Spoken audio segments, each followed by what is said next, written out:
રીતે થાય, નીતિ વિષયક નિર્ણય, નાણાકીય શિસ્ત જળવાઈ રહે એનું કામ અમારું છે અને અમે કરી રહ્યા છીએ. આજે ભગવાન સોમનાથના દર્શન આવ્યા છે તે દાદાને પ્રાર્થના કરીએ સૌના દુઃખ એ ભાંગે અને નવો સોનાનો સૂરજ એ બધાના જીવનની અંદર, બધાના કુટુંબની અંદર એ ભગવાન દાદાના આશીર્વાદથી મળે એવી સોમનાથ મહાદેવ આપણું પ્રથમ જ્યોતિર્લિંગ એમાં આવ્યા છીએ ત્યારે ભગવાનના ચરણોમાં અમે પ્રાર્થના કરી છે.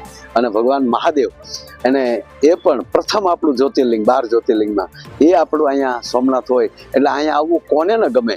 રાજકીય ક્ષેત્રમાંથી કોઈ હોય અથવા જાહેર ક્ષેત્રમાંથી કોઈ પણ હોય એ દરેક આખર તો શિવના જ ચરણે બધા આવતા હોય છે.